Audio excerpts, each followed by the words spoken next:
there, spooky friends, and welcome to another episode of the Scaryish podcast. Woo! I'm Robin Grace, this is Adam Diaz, Hello. And today we are back with more topics. We are indeed. I'm really excited for this episode. Are you excited, Robin? Yes. Cool. So excited. What are you going to be covering this episode? I'm going to be covering some very not so well-known legend. Okay. So it's interesting. I'm realizing at this very moment I have not asked you what you're covering until just now. Yeah. Except for earlier today when you said, and I quote, I have no clue. So I'm glad that you figured something out, and I'm excited to hear it.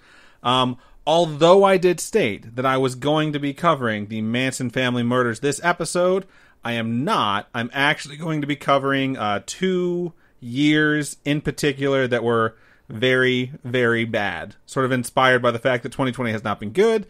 And full disclosure, Manson family murders have so much detail. I want to make sure I get it right, so I'm not going to try and rush a script on it. It will most likely be a 2-parter on my part. Because I definitely want to cover stuff that happened during the trial, too, and not just what happened during the murders and what led up to them, so it's going to be extensive. But yeah, so I'm going to be covering, I don't know what I'm going to name it yet. You've already seen the topic title.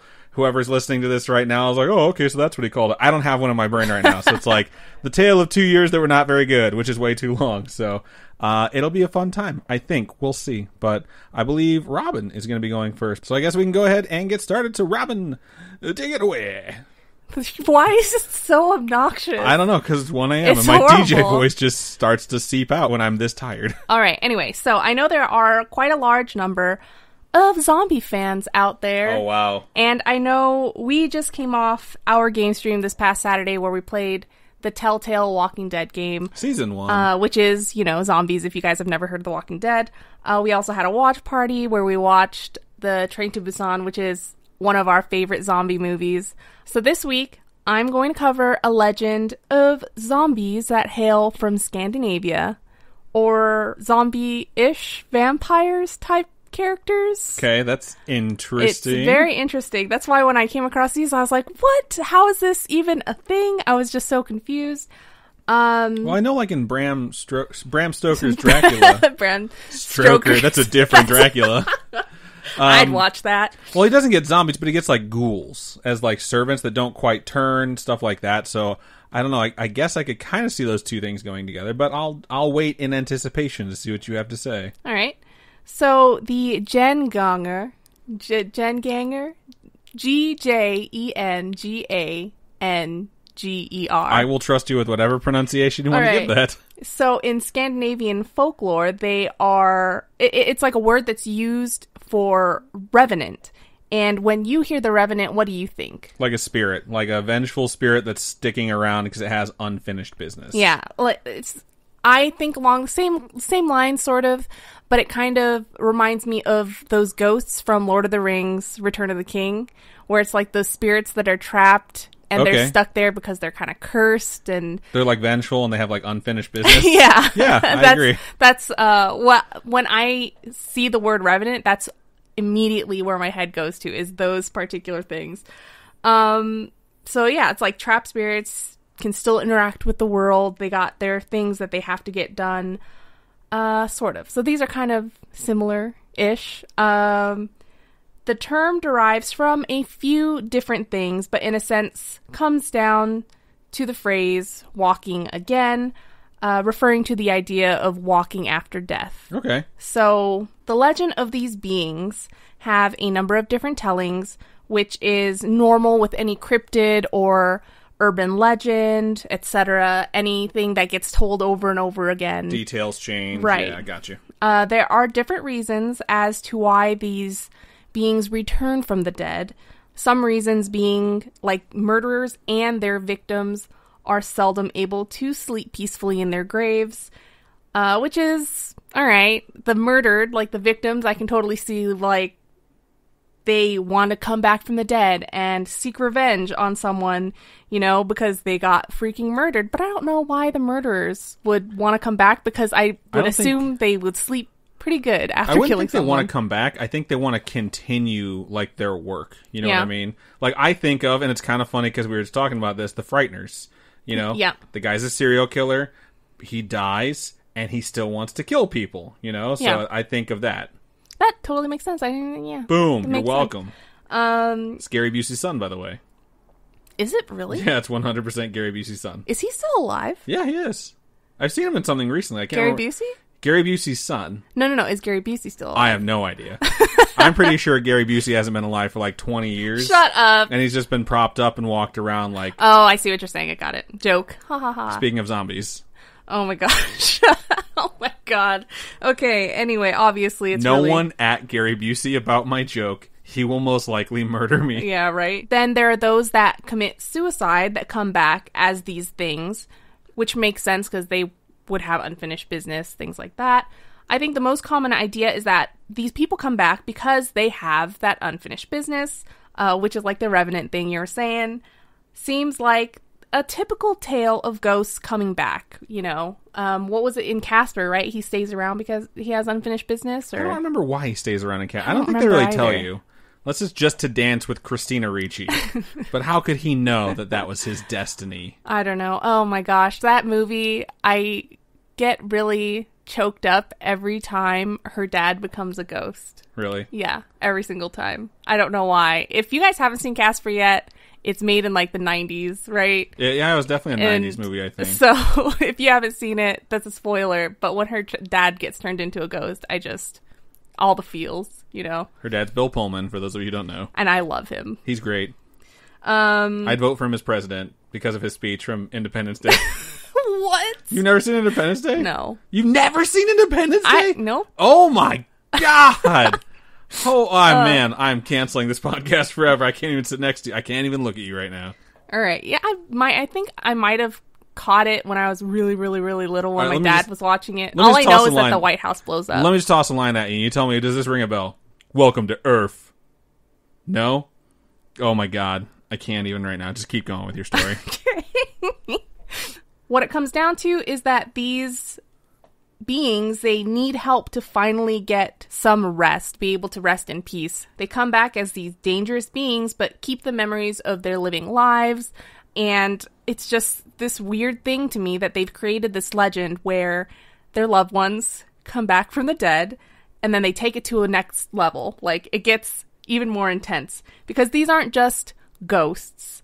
They are actual corporeal beings. Okay. And So I'm kind of thinking like The Crow. Like, he comes back from the dead. He's technically not living, but he's like physical and he can harm people. Yeah. Okay. Yeah. And he's so hot. which one? Doesn't matter. There's like if they're 8 wearing that movies. makeup, I'm like, ooh. Did you really? No, it's just a joke. Okay. I like The Crow. I like that movie. So. It's a joke from like South Park from like 15 years ago. Okay. So the tale of these beings, they have no ghost-like qualities, really. It's just straight up violence. A lot of stories have it as just these violent creatures, apparently extremely malevolent, and it's like they have this super angry mission to torment their family and friends, which is so strange. You'd figure they want to torment whoever fucked them over. Yeah. You know? Yeah. And then because of the fear of this legend, relatives have to go to extreme measures to ensure that their deceased loved ones stay in their grave. It's Because just sometimes dead's better. It's just so strange for me that they've created this legend like that, where they've made this legend of zombies. And what's funny about this idea of zombies is that it dates back to the age of the Vikings, which is a long time ago. The long ago. Before The Walking Dead was super popular. Way before. Man, what was the first movie with zombies that you remember? With zombies? Or Probably like, Night of the Walking Dead. when was that? It was way before I was born. I remember that was Okay. the first movie I remember watching when I was a kid. Yeah, I don't remember when zombies started becoming a big thing, you know? They took off again because of The Walking Dead. Yeah. I feel like. When that got televised, zombies became like what every movie wanted to be about yet again. Were there comic book? Do you think there were comic books and things like that of zombies like way before that? Way before we were born. I'm sure. Yeah, I think The Walking Dead as a comic book just really brought like gritty reality to it. Yeah. And it really focused on like humans are the bad guys rather than the zombie movies, which was all about like try and survive like as long as you can, and that sort of became the focus. Yeah. I'm just wondering, I didn't look it up, but I was just wondering when the idea of zombies became like a big thing, that people were like, zombies are a thing, and they like started telling stories about it and stuff I'm like sure that. like way before like movies or comic books were out, like there had been legends regarding it, and it's got to have been in like literature before that too. The fact that this legend dates back to the Vikings, and the story of like these walking dead murderers has been present in different Icelandic sagas, different pieces of literature, is absolutely insane to me. And apparently it appears in the saga of Eric the Red, which is a really popular piece of literature when it comes to Vikings era type stuff. Right. In more recent tellings of this creature, of this legend, these things are still violent-ish beings, but they've toned it down a bunch. So in the old Icelandic sagas, they were these creatures that they had to cut down with swords, you know, kind of like White Walkers type thing. Okay. But now they're not like White Walkers from Game of Thrones, where those things were practically immortal. They are very much mortal. They are, however, not murderous like iterated in previous legends. They are more of these disease spreaders, like zombies are, where they just keep spreading this disease wherever they go. These days, they attack people with what they call the dead man's pinch. And as funny as it sounds, this pinch is not like your typical friendly neighborhood pinch. Yeah, I'm like trying to think of the deadliest pinch possible. This pinch is delivered to an unknowing sleeping person, so you can't really defend yourself that way, right? These aren't as scary as they used to be, I think, but they are still just as deadly because they spread the disease through their little pinches. If way back in the day people were like, stay in your grave, bitch, they must have been really terrifying. Pinching, not so terrifying. It's not so scary. Like Walking Dead, they're going to come at you and kill you that way. Or like World War Z zombies, where they chase you down. And run really fast. Yeah. Like the rabid zombies. Pinching may not be so terrifying, but it is said that there are other creatures like the forest spirit, the Huldra, and the water spirit, the Noken, that are accused of doing the same thing, but using bites, not pinches, and usually aimed at someone's face. So I think they kind of spread illness that way, which seems way more like vampires than zombies. But with legends, there's always going to be crossovers and variations, things like that. There are sources that point out that the pinching in your sleep is a way to kind of warn people against falling asleep in certain places like graveyards, mountains, or around bodies of water, which is something that I totally get. You know, me with the love of cautionary tales, there's always got to be a reason why they've created these things. And I could see this creature, this zombie creature, being something that wards you off from the graveyards, and then the Huldra, the mountain spirit, to ward you away from forests and things like falling asleep there. Right. And then the Noken steering you away from the water, kind of thing. So it's all just like this cautionary tale to keep you away from whatever it is they don't want you to be in. Plus, like, if they're doing it while you're sleeping, it might be another thing too. It's like, also lock your doors when it comes to like your loved ones returning and coming after you. Like, make sure your doors are locked. Hide your kids, hide your wife. Exactly. These zombies pinch and run. So they get in there and they pinch you while you're asleep, so you have no idea that it happened. And then when you awake, after having been attacked, you notice a strange blue spot where they pinch you. So your skin starts turning blue. Anyone that's been hit by the Scratch Bandit lately or is waking up with like strange blue spots are like, oh my god. But you don't, I feel like when you scratch yourself, it's red. It's not blue. Yeah. But if you bruise yourself, sometimes you can get like a black and blue mark. And so I'm just saying, like, it's true. Don't freak out. You most likely have not been pinched by a zombie. This little blue spot is the first sign of the sickness that will be coming your way that leads to your death. It's said that these are capable of taking out entire communities, like a zombie apocalypse type thing would, right? It goes from one and kind of spreads that way and just hits everyone. Now, some sources have these zombies going after people who have wronged them. Others have it where they're just fire starters, not starting literal fires, but just doing things to wreak havoc, you know, and they want to spread the sickness like a plague. I thought you were going to do a Down with a Sickness reference there. That was later, damn it! I knew it was going to come. If it touches you, even the slightest brush, you'll catch the sickness, and that's where I was going to put Down with the Sickness. Damn you for ruining my joke. You can't pick one of these things out of a crowd because they look just like anybody else. That's scary. And because they have the memories of their living lives, they're not just mindless zombies walking around, right. You know. So this is like the movie The Crow, if he just walked around pinching everyone instead of shooting them. Or brushing against them, you know. The virus/infection eats away at you as it creeps towards your heart, eventually killing you. Symptoms are said to mimic symptoms of real-life diseases, which apparently way back in the day was a more common thing than it is now, because things like necrotizing fasciitis from abrasions and cuts was way easier to get way back in the day, and then your skin would just start falling off, you know? It definitely sounds like ways people explained horrific diseases or plagues spreading. Yeah. There are ways to prevent the creation of these entities, like when I was saying that they made efforts to keep their dead in the graves. Usually anybody who has a suspicious death, an accident, or a murder, it's advisable to perform these following actions. There's a specific ritual to burying the dead. They use specific runes inscribed within the coffin, so facing the bodies, to prevent the deceased from waking up and then walking around. They also carry the coffin around the church 3 times before being buried.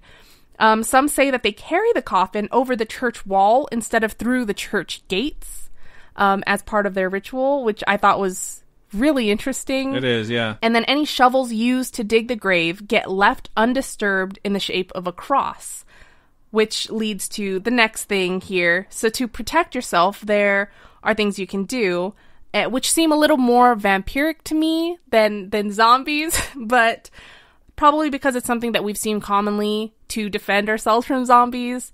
Things like crucifixes. So whether it's a painting of a cross or something like that, or just wearing one, like you could probably get a cross necklace, and wear it to sleep or something like that. I wonder if that's the origin of wearing the cross as jewelry.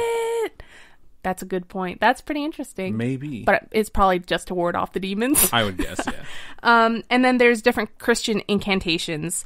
And a source that I was reading was saying they had these Christian ritual type things, incantations, even though that religion was starting to get phased out of the area or something like that already, which I thought was pretty interesting. It's probably best if you wear the crucifix while you sleep, since, you know, that's when they're going to get you. When you pass a marked place where someone has died, so they have these things called varps, and it's just a place where they pile rocks and sticks to kind of have a memorial for where someone has died. And if you pass one of these things, it's believed that you should throw a stone or twig on top of there to kind of recognize the fact that something did happen there. And if you do, it will bring you good luck on your journey as you go on. And if you don't, then bad things are going to happen to you, pretty much. So it's like paying your respects as you pass by will bring you, like, good fortune. Right, yeah. I think you guys will be happy to know that these creatures do stick to Scandinavia, and it's only people that die in Scandinavia that become these Walking Dead. So it's a good thing that they know and respect land borders that aren't actually drawn on the land. So the only people that really have to worry about these things are those that are in that specific area of Northern Europe. We're pretty far from it. We're good. I think we're safe. God help those from Iceland, Sweden, Denmark, Norway, and Finland. I didn't totally just Google that. I totally didn't just Google that. All right. So, yeah. Oh, wow. That was really good. That's the Gjenganger. You're going to have to spell that for me when I put it up on the topic episode. So before Adam gets into his topic here, we're going to take a quick break.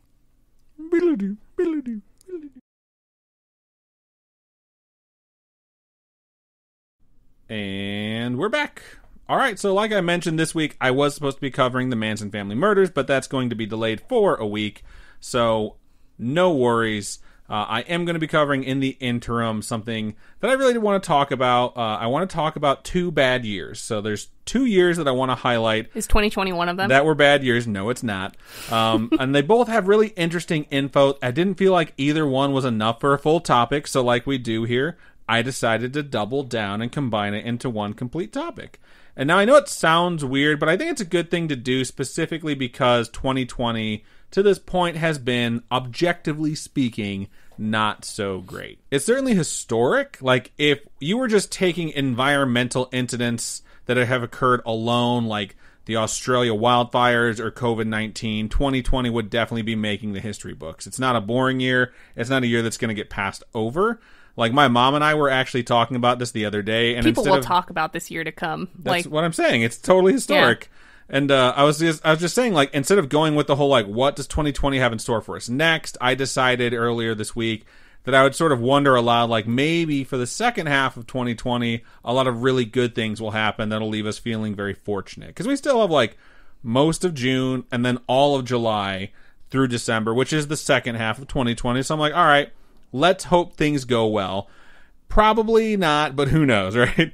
So it really did get me thinking, though, like, what other years were total shit? And at the time, I thought, like, I remember 2016 was a year everyone referred to as a bad year because, like, of all the famous icons and celebrities that were passing away. It just seemed like so many people that were, like, famous or, like, legendary or really, really well regarded just passed away in 2016. But for me, 2016 was the year the Cubs won the World Series, and I just remember being ecstatic in 2016. So I needed to really dig through some historically bad years. One such year was actually recommended as a topic by I'm What's for Dinner over there in Discord, and I figured, yeah, that'll work. And when I looked into it, I'm like, this definitely works. I need another one like this, though. So I'm going to go chronologically. The first year we're going to talk about is 1816, which was 204 years ago. So it was a while ago. This year didn't have just a bunch of shit crop up like 2020 has kind of felt like. It actually wound up being the culmination of a lot of bizarre stuff that had happened leading up to it. Just speaking environmentally, there was a really, really bizarre thing that had happened for the past 8 years. That thing is volcanoes kept erupting. Now, it's not abnormal for an active volcano to go off. Like, as volcanologists, who are the scientists who study volcanoes and not Spock. Okay. As volcanologists like to say, volcano, gonna volcano. Oh, is that what they say? Yeah, it's like their official motto. I'm pretty sure it's in Latin on the volcanologist crest. Okay. As a side note, I have now hit the point where that word, volcano, just seems weird and it looks like I'm spelling it wrong. I had to put that in there because I typed it so many times, but continuing on, even though volcanoes are gonna volcano, they were really volcanoing hard, man. Like, even more bizarre is that despite scientists keeping records during this period of time of volcanic eruptions, in 1808, so 8 years prior, which kind of triggered this, there was a volcanic eruption that had its after effects observed all over the world, but no one knew exactly where the eruption happened. It is literally called the 1808 Mystery Eruption. No way! The ash cloud that was ejected into the atmosphere was enough to dim the sun's light across South America for weeks. It's believed pretty unanimously at this point that the eruption took place somewhere between South America's west coast and Indonesia's east coast, which is that vast area of Pacific Ocean, but that ring, that tectonic plate, is known as the Ring of Fire. Oh, all right. There's a ton of volcanoes, and they're thinking that it must have been an island, which was an active volcano, that there was just no settlements there because it was 1808, so it's not like everything was like so built up at that point where every one of them would have been well known. But so many of these eruptions are so loud that people hear it like hundreds, if not thousands of miles away. So everyone was really, really surprised, but they knew something had happened. As a side note, if you're going to look for a place that is so far away that no civilization would have heard it, it does put it awfully close to Cthulhu's underwater prison, which is in the Pacific Ocean, which is kind of terrifying. Is it really? It really is. Definitively? I mean, it doesn't exist. It's all a work of fiction. But if you're going to say definitively in that work of fiction, where is it supposed to be located? I'm pretty sure it's the Pacific Ocean. Someone's going to be like, no. It's the Atlantic Ocean. See, that's the thing. I'm pretty sure it's Pacific because that's where the bloop happened, or it was recorded, was really nearby Cthulhu's prison. Everyone's like, it's him waking up. And when they're like, no, it was ice cracking from like 3,000 miles away, they're like, lies! But anyways... Maybe it is waking up, and that's why shit's going down this year. It's taken a really long time for him to wake up. That's all I'm saying. As far as the strength of the eruption goes, based off of the measurements that were taken of the ash cloud, from the size to the duration to how much it dimmed the sun, it is marked as a VEI 6 on the VEI scale. I'm sure you're asking what the F is VEI. I was about to ask. I'm not joking. It is the Volcanic Explosivity Index. Yes, really. So it was a 6. So what's a 6 on the scale? Well, Mount Pinatubo, Krakatoa. For comparison, Mount St. Helens, one that we all know pretty well in the United States, that was a 5, which was an incredibly powerful eruption. Blew up half the fucking thing. It blew up like half the side of the mountain. Yeah. This eruption, this mystery eruption in 1808, was a 6. It was higher on that scale. So that's weird, but it's like the whole, if a tree falls in the forest and there's no one around to see it, does it actually make a sound? Well, yes.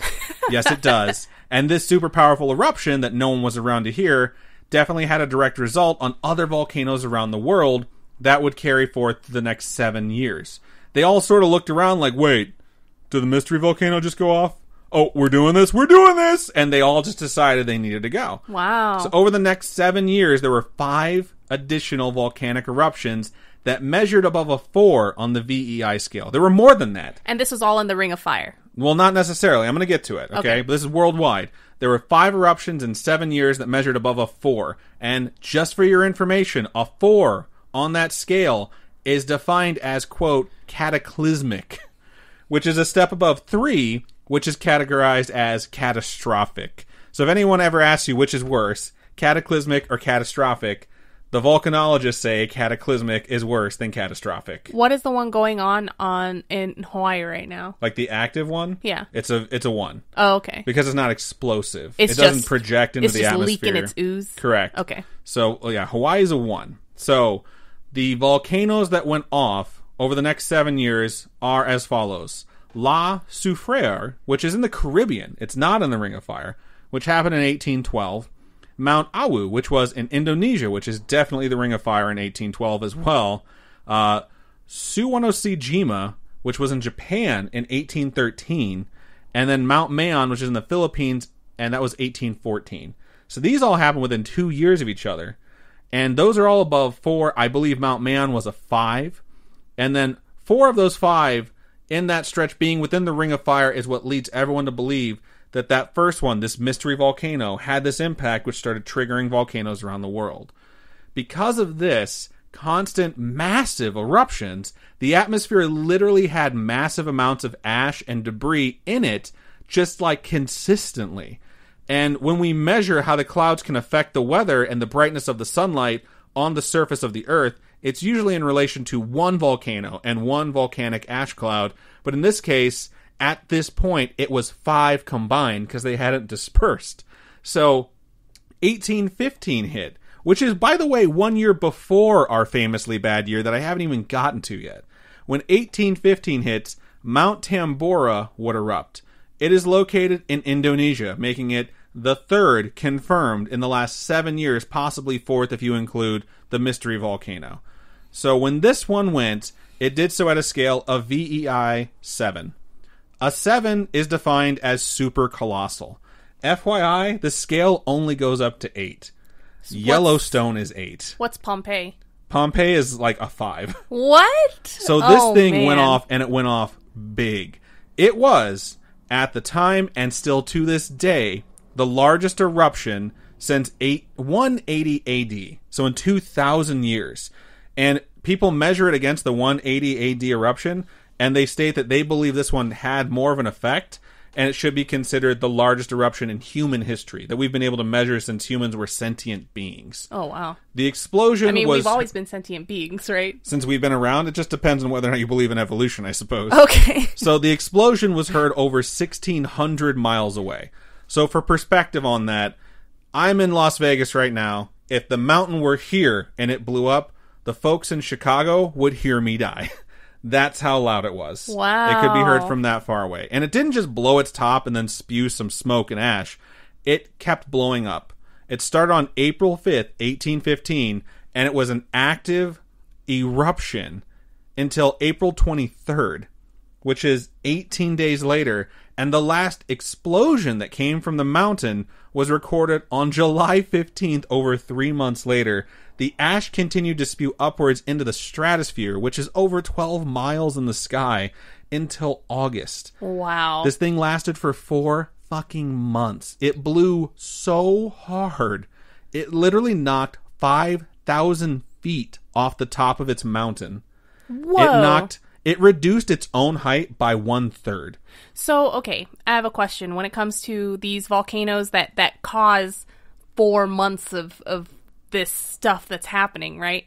Does that create like a mini ice age type thing going on, or like what happens? It reduces the temperature of the planet without a doubt. Usually the effects aren't like so substantial because it's only a single volcano going off, but in this case, this is the 6th, I think, in 8 years. The other ones had all been catastrophic or cataclysmic, and this one is at the point where it's like so over the top, it's called super colossal. So this one would have done it on its own, but there's already ash clouds hanging in the sky. So this is 1815. And it gets worse. So, you know in Dante's Peak when you see the pyroclastic flow, which is like the avalanche of ash that's like super heated, which is basically like a fire avalanche coming down the mountain? Yeah. So that is real. It is 100% a real thing that happens.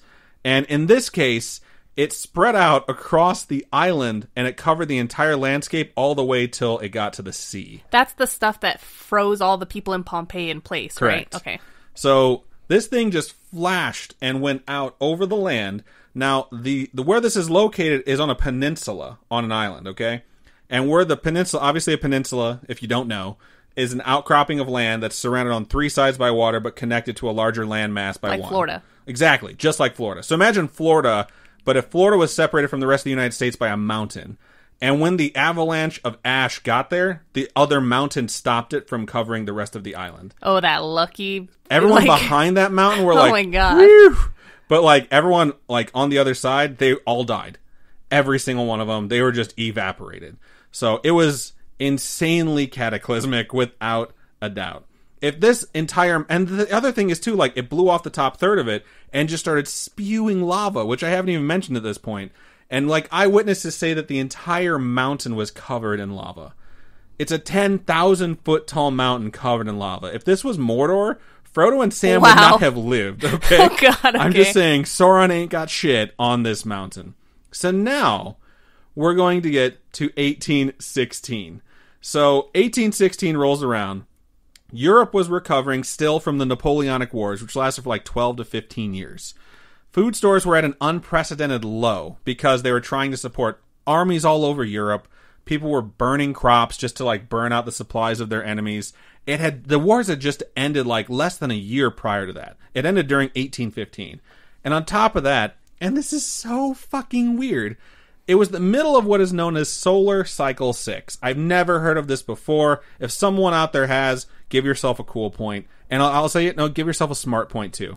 Solar Cycle 6 lasted from December of 1810 until 1823. What is a solar cycle? I put, so what was that? It was a period where the sun's solar irradiance, or iridescence, and I'm not sure which one's the right word for this, was very, very low. Irradiance? I think that sounds right. Yeah, radiance, irradiance, you got it. Basically, what that means to say is that the sun wasn't shining as much as normal, and it was not putting out as much energy as normal. So it was colder. It was colder. On top of that, the lowest sunspot number ever recorded since human beings recorded it was recorded in May of 1816. It is the coldest the sun has ever put out energy. So it was historically low in 1816. And so you have this giant ash cloud just wrapping around the planet, combining with the other ash cloud that still hasn't dissipated. And it basically just starts making the sun the weakest it's ever been in human history. And there was this cloud in the sky that was basically a fog that wind and rain could not get rid of. In the USA, in Europe, in Asia, it was everywhere. Frost showed up in May and killed off the crops across multiple states in the United States. After they just burned whatever during the war? Yeah. Well, the war, that was in Europe. Oh, gotcha. Okay. But this is the United States. Snow fell on June 6th in New York, Maine, and New Jersey, and again on June 7th. Wow. At the end of June, frost hit 5 nights in a row in northern states, killing off crops. Some fruits and vegetables did survive the cold, particularly root vegetables that were hardy and could stand the cold. Potatoes? The corn harvest, I think potatoes, I have them written in here somewhere, but I can't remember what they were because there's so many harvest crops that I name off. But the corn harvest was so bad all over the country, it was deemed unfit for animal feed. Wow. It was so mushy and moldy and disgusting. They're like, we can't feed this to the animals because the fucking animals will die.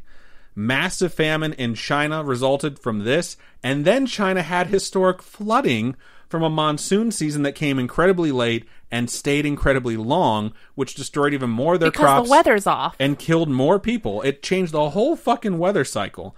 India got hit with the same late monsoon season, which contributed to a cholera outbreak, which was so bad it spread all the way to fucking Moscow. What causes cholera? Cholera is the black shit. That's all I know. Okay.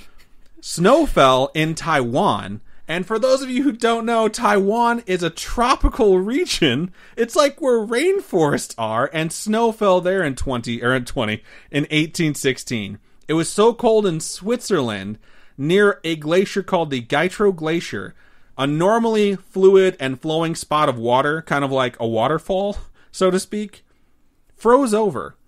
And it's not supposed to. Don't go chasing those waterfalls. Don't, no. Because when that froze over, it was such an important draining spot that a dam of ice was created and a lake started to build behind it. Oh, fuck. There was a local engineer that let everyone know, like, yo, dogs, like, that is literally a disaster waiting to happen. Because once that melts, all that water is going to come rushing Exactly. down. And he warned them, and he told them, like, we have to drain the lake. That's not a natural lake. That's not a natural dam. It won't last. So 1816 was an absolute fucking nightmare. The farmers across America recorded the awfulness of it in diaries, and you can find so many of these where they detail snow in June and July all over the Midwest, all over the country. That's crazy. They said that most nights during the summer, it got so cold, it went below freezing, which is why they kept getting hit with frost. So certain nights would destroy entire crops.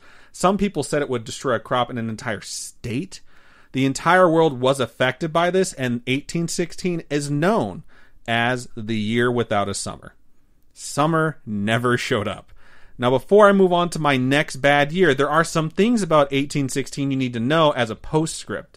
The planet did start to warm back up after 1816, obviously. In June of 1818, 2 years later, that ice dam did go away. It burst, and 40 people died. Oh, all the efforts they put forth to try and drain it still didn't result. Still didn't. Those 40 people should have been like, "You guys, we gotta get out of here." There's only so much you can do. So 40 people still passed away. And part of this postscript, and I really like this story. I heard this a long time ago in college, and I can't believe college was such a long time ago. I'm so fucking old. Adam just found out one of the YouTubers we watch is younger than him, and he's like, what the I fuck? feel like I look younger than him, but holy shit, he's so much more successful than I am. But anyways, this is a true story. What I'm about to tell you is 100% a true story. Some fancy people went up to a nice villa at Lake Geneva, and it was unseasonably rainy the entire time. They went up there during the summer, and it was 1816. They sat around, and they didn't even go outside because it was such shitty weather and it was so dark, and they read each other ghost stories from literature they liked. And after they're done reading each other ghost stories, their personal Scaryish story time, if you will, one of them was like, everyone go to a room and write your own scary story. You have this much time to do it, and then we're going to come out and we're going to read our stories to each other. Was that where they wrote, like, Phantom of the Opera? I'm literally about to tell you. Okay. So one of those people was Mary Shelley, who wrote a short she titled Frankenstein or the Modern Prometheus, which of course would be expanded upon and turned into the novel we all know as Frankenstein. The guy who came up with the contest was named Lord Byron. He wrote a fragment. That's what he called his. And it's written like a letter recounting events that have happened. And a bunch of creepy shit happens, and then one of the characters in it dies. Before he could finish, the time limit he set had ended, so he had to read the story, and then he told his friends that this character that died was going to be coming back as a vampire.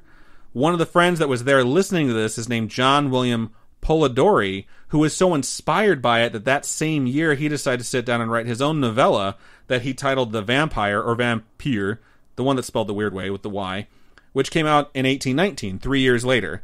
And that is said to be an uncredited inspiration for Bram Stoker's Dracula, which came out 80 years later. Nice. So, like, this horrible, horrible year brought forth two works of fiction, at least, that were either inspirational or like directly one of the most legendary monsters, like still in modern history. I say Frankenstein, everyone knows exactly what I'm talking about. It's the scientist, by the way, not the monster.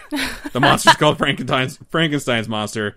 Just saying. So sometimes good shit does come out of really shitty situations.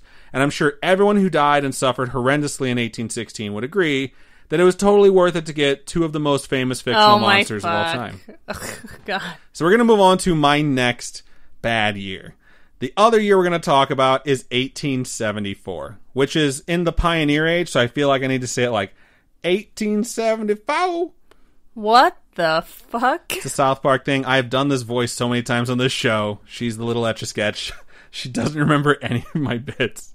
So now, full disclosure, while this was a historically bad year for North America, it was not worldwide. For those involved, though, it probably felt like the end of the world, and I do mean that in the biblical sense. Like biblical, not the biblical sense. I don't mean sex. America wasn't being sexed to death in 1870. Just listen, okay? So 1874 was made to be what it was, similarly to 1816, by events that just seemed to line up in this horrible confluence that just landed on this year. So the winter that started in 1873 and ended in 1874 really, really sucked. It was super harsh, and it stretched into 1874 longer than it should. And folks knew going into 1874 that it was rough, and it was going to be a rough year, and the longer the winter held out, they knew their lives were just going to be made harder and harder. And in 1874, people were starting to leave, way before 1874, but especially in 1874, people were leaving the East Coast and migrating west in the United States of America. Like, lots of them were settling in the Midwest and becoming farmers. And for people who had uprooted their lives and moved halfway across the country, this winter was really, really shitty, you know? Yeah. They're like changing their lives entirely. They depend on the crop to keep going and honestly to eat. So they need this winter to end. And eventually it did. The winter ended. Hooray! But you know what doesn't show up? Rain. It barely rained in spring and summer Is this leading to the Great 1874. No, okay. That's the 1920s. Okay. That's 1928, I'm pretty sure. Sorry, I don't know these things. I'm not a historian. As Robin always likes to remind people, if you have a harsh, long winter, you're going to have a long, hot summer. And sure enough, even though the rain didn't show up, the heat showed up. And these were drought conditions. And it wasn't just drought. Something seemed legitimately wrong. And I read a bunch of the accounts of 1874. A Kansas pioneer named Susan Prophet, which is a pretty fucking sweet name, said this, quote, "The grasses seemed to wither, and the cattle bunched up near the creek and the well, and no air seemed to stir the leaves on the trees. All nature seemed still." It's like ominous, you know? Yeah. It's really creepy. It's like unnatural. It is unnatural. It's the perfect word for it. As a resident of Las Vegas, I can tell you that I've had a summer that had these conditions. It was last summer. No bullshit.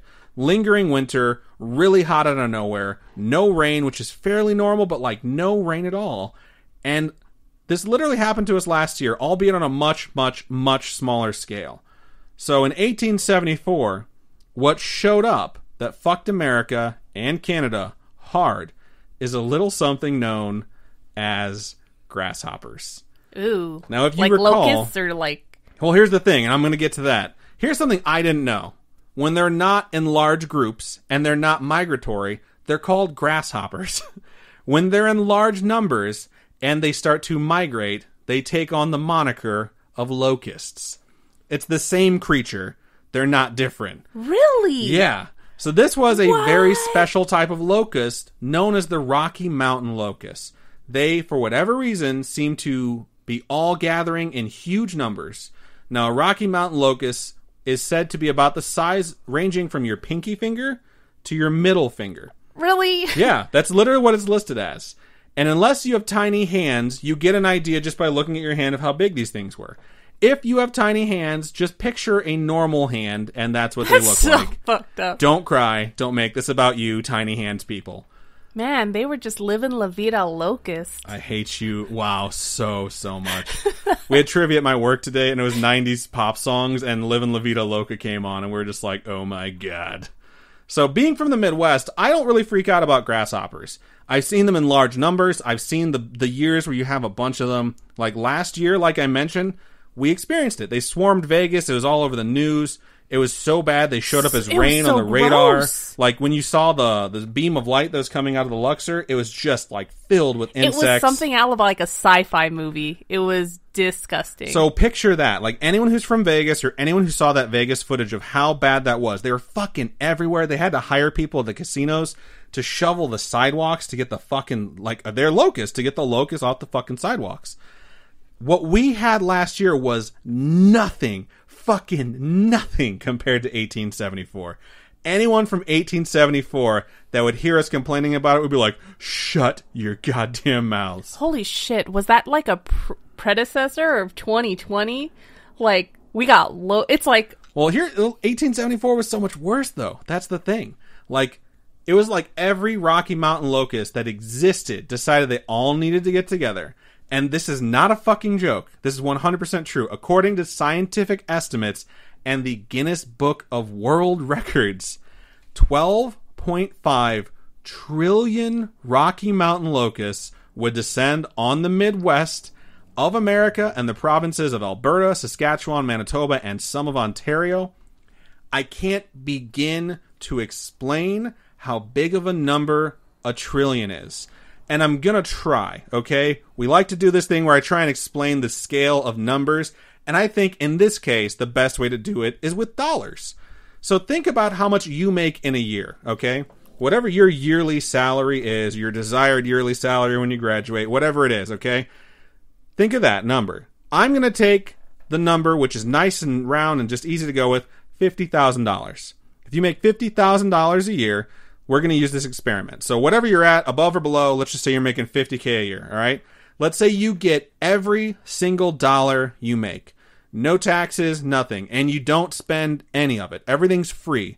So every year, you just get $50,000 dropped into your bank, okay? Picture that number.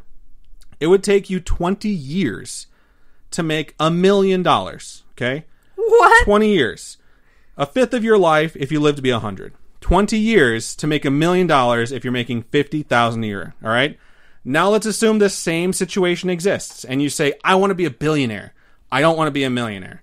You would have to work for 20,000 years. Oh my God. That's how much bigger a billion is than a million. And I think people really don't realize how much $1 billion is to comparison, you know?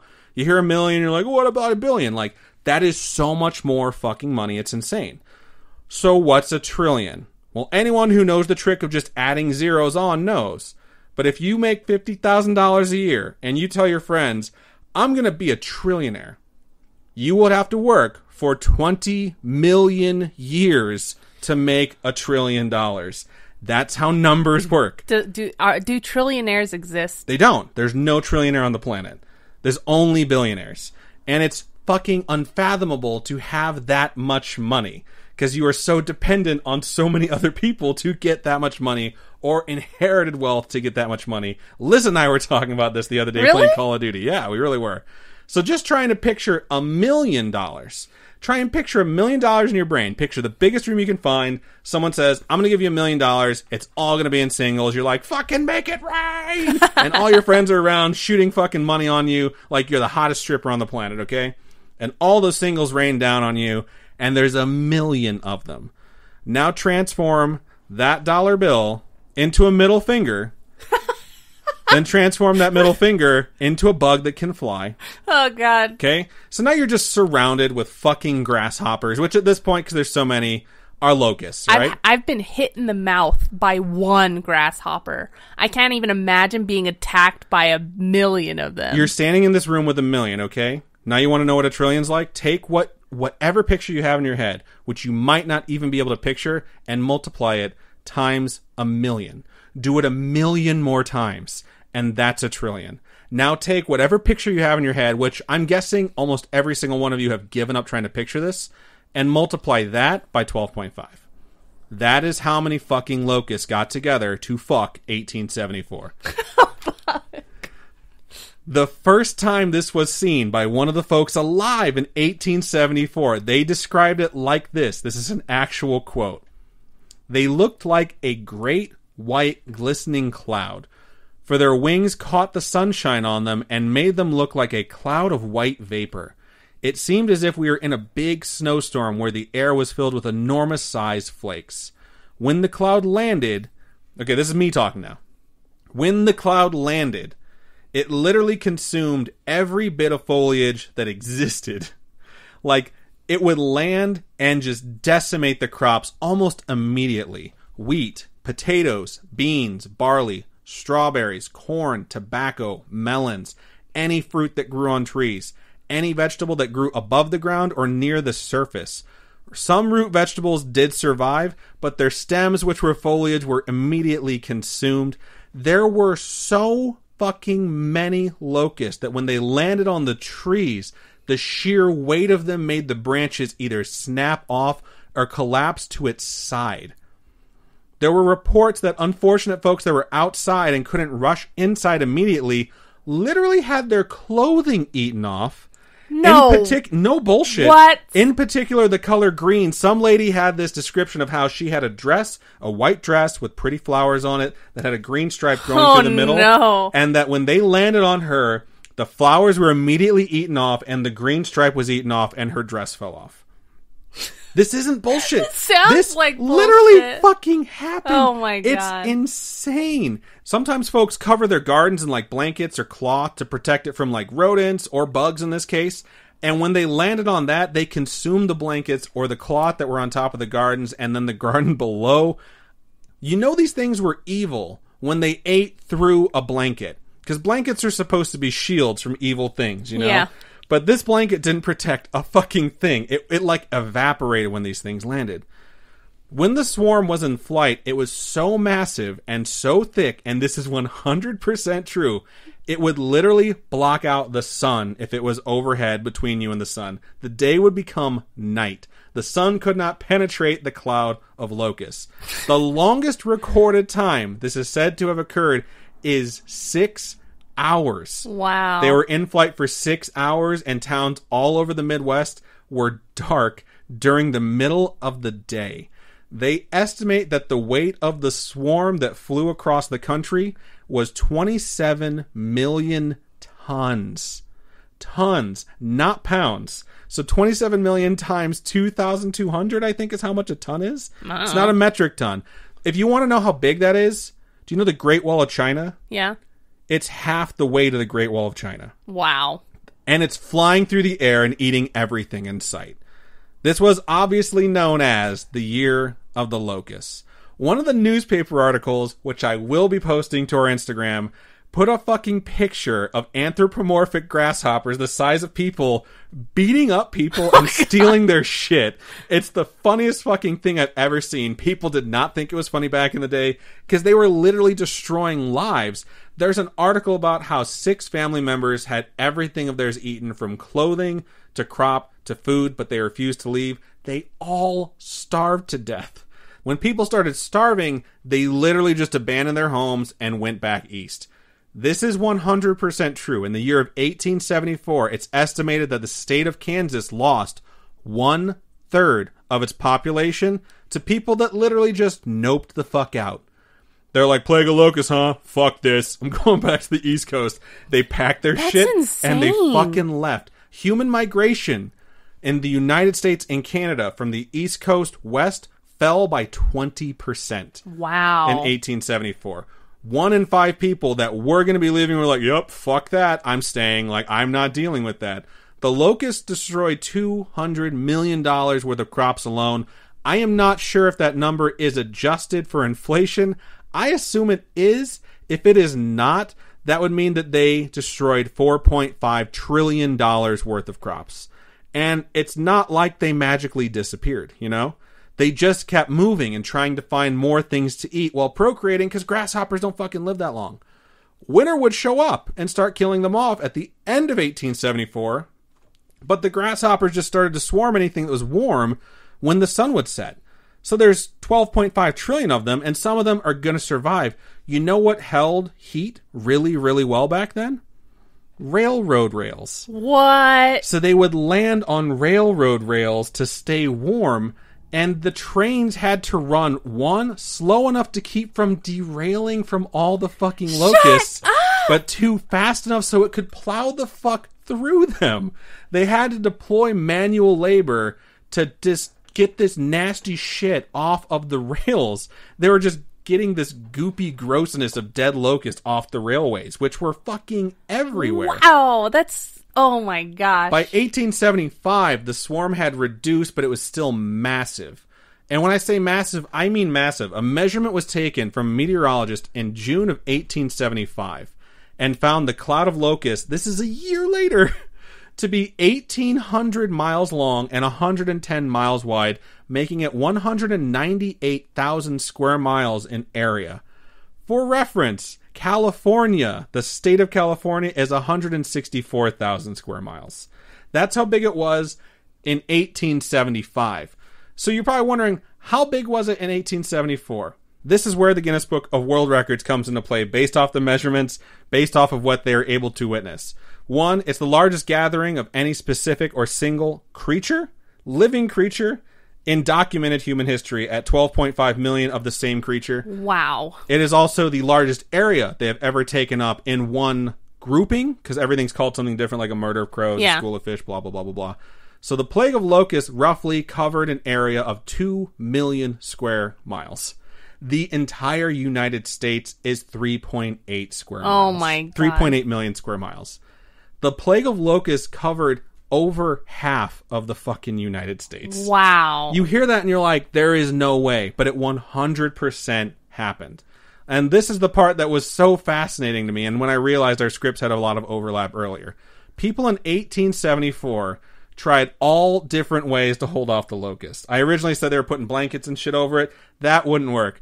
And this is fucking America, all right? God, and this is true. People started lighting fires in their fields. They'd build fucking fire pits in their fields, and they light them strategically, thinking the smoke would keep the grasshoppers, locusts, whatever, away. People, when they realized that didn't work, were like, fuck this. And they started loading barrels with gunpowder and putting them in their fields, strategically placing charges all over their land and detonating them when the swarms were at their thickest. Oh my God. It still didn't work. One farmer, and this is 100% documented and true. Those exoskeletons are hard, man. Yeah, they are. It's so gross when you step on one. It's so crunches? noisy. Yeah. Oh my fuck. One farmer hired an Army Corps engineer who dug a trench along his fence line, which was his property line, which was super deep, and filled it with dry, dead sticks from all the stripped trees and bushes, which were in abundance at this point. Also tossing in any dead leaves they could find on the ground that died before the locusts had a chance to eat them, as winter was starting to turn, okay? They would literally gather it in the entire property line and then set this fucking makeshift moat on fire. He surrounded his property with a moat of fire. And his daughters were interviewed, and they literally said that the swarm would just show up and descend and land in the fucking fire and put it out. Their number was so massive, they would literally put out the fire. These things were the White Walkers in Game of Thrones. This is the Battle of Winterfell, where you just see all the swords go dark in the distance. Oh my gosh. It just didn't work. But again, and this is so fucking crazy, some kind of good would come out of this. Farmers would try and find ways to get the insects off their damn fields, even during the swarms, and afterwards, the fucking things are just everywhere. So they started creating plows, so that the horses could pull the plow, and the plow could just, like, knock the shit off of their land. Yeah. They didn't work well if the land was uneven. One guy, and this is 100% true, one guy named J.A. King created a plow that didn't just push them to the side. He was some sort of fancy engineer, and he figured out some sort of device that when it passed over them would suck them up and store them in a bag so he could dispose of the bag later. Oh my totally God. True. The problem was, of course, the bag filled up super quickly and the hose became clogged. He was using suction to pick these fucking things up. This invention predates the vacuum, which it literally was a giant vacuum by 30 years. This came out 30 years before it. It's batshit crazy. It's like necessity is the mother of invention. And necessity comes out of horrible, horrible situations. You just realize, like, this is what I actually need right now. And that's where things come from. And when the need fades and you just have this thing, you're like, now what can I apply this to? I don't know if J.A. King was connected to the vacuum, which would come out 30 years later. But it was just so bizarre to me that 30 years prior to it, someone was like, you know, it'd be really good if we could suck those fucking things off the ground. Oh, this is a really cool topic. Yeah, I'm enjoying it. Man, these are some horrible, horrible years with some fucking crazy stuff that happened out of it. It was unheard of. And even more bizarre than all this shit happening. Because, like, the locusts come back, like, they say, like, every 7 or 17 years or some number like that, you know? Like, grasshoppers are going to have a year where they're going to procreate. They're going to be fucking everywhere. We saw it last year. It could happen again. Who knows? But the Rocky Mountain locust was a very specific kind of locust that was very social. It liked to travel in groups, which is why it wasn't named the Rocky Mountain grasshopper, because you rarely found it in small enough numbers where it would be considered a grasshopper, and it was an aggressive feeder. The Rocky Mountain locust, which literally had a population in its cloud in 1974 that is 1,603 times the population of humans alive in the world right now.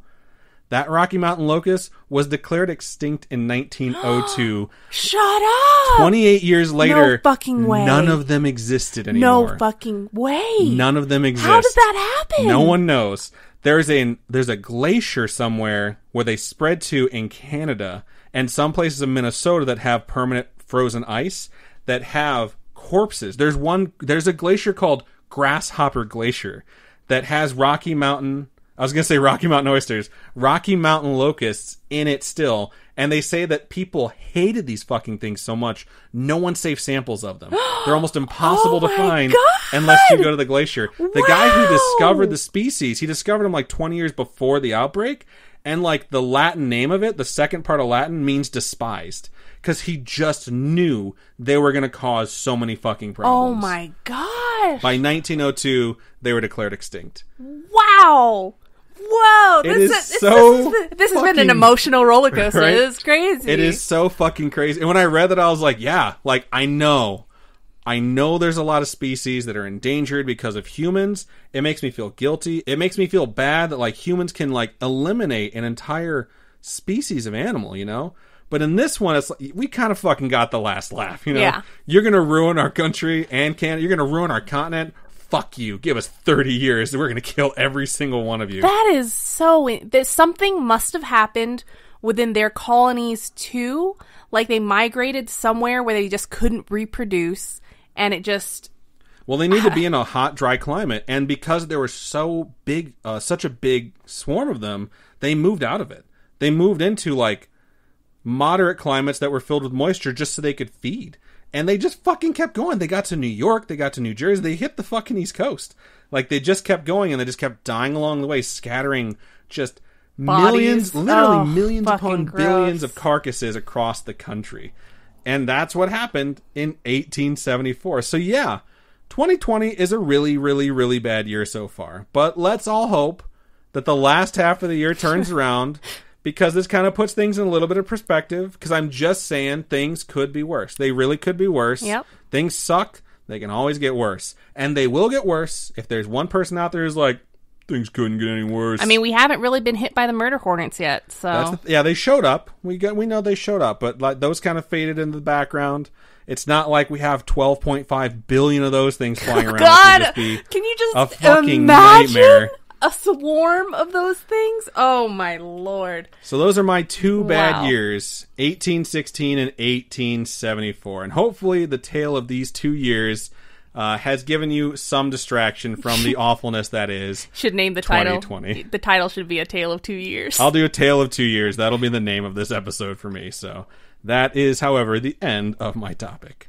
Nice. Yours was so fucking good. Thank you. Man. I was going through this, I'm like, this is bizarre shit. And I was finding these pioneer diaries of people being like, these godless creatures that were thrown upon us. They're trying to figure out what sin they've committed to bring a literal plague of locusts onto them. Yeah. And I'm just like, it's understandable that people thought this was the end of the world. They couldn't see the sun. They'd look out and all they'd see is bugs. They'd just be like, yep, This is the fucking end. We're all gonna die. We're gonna starve to death. There's nothing left. The land is no longer green. I can't see the sun. And I just think it's so funny that people that had uprooted their lives and went to Kansas, a third of them were like, fuck this place. And they just left. Imagine left. Imagine going back east, though, and then it starts following you east, and you're like, what the hell is going on? There's just nothing you can do. You couldn't escape it. But yeah, that was 1874, man. All right, I think that's just about everything that we have for this episode of Scaryish. I hope you enjoyed it. I know this one wasn't like Scaryish, is more scientifically fascinating, but I mean, if you put yourself in the position of anyone in either of those years, yeah, it's pretty freaking scary. So it was a fun time for me, and I hope you enjoyed it. So yeah, thank you so much. I enjoyed it a lot. No problem. If you folks have any stories you would like to share with us, they don't have to be plague related or volcano related or zombie related. I can't say the name of Robin's creature, but we would definitely like to hear them. Please email storytime@scaryish.com or go to our website, scaryish.com, and click on Contact Us and send those our way. You can also hit us up on any of our social medias. We'd be happy to speak with you if you're just looking for someone to talk to, or read your story if you're looking to submit it. We would just really like to hear what you have to say. Robin, for folks who would like to donate to us monetarily, how can they do so? You can go to patreon.com/scaryish-podcast. There's a whole bunch of different tiers. Tiers start at $1 You can also go to ko-fi.com/scaryish-podcast, and those are one-time donations. All your donations go to helping us upgrade our studio setup and keep this podcast going, pretty much. Right on. I think that's just about everything we got, so go ahead and sign us out. Keep on creeping on, and we'll talk to you guys later. Bye-bye.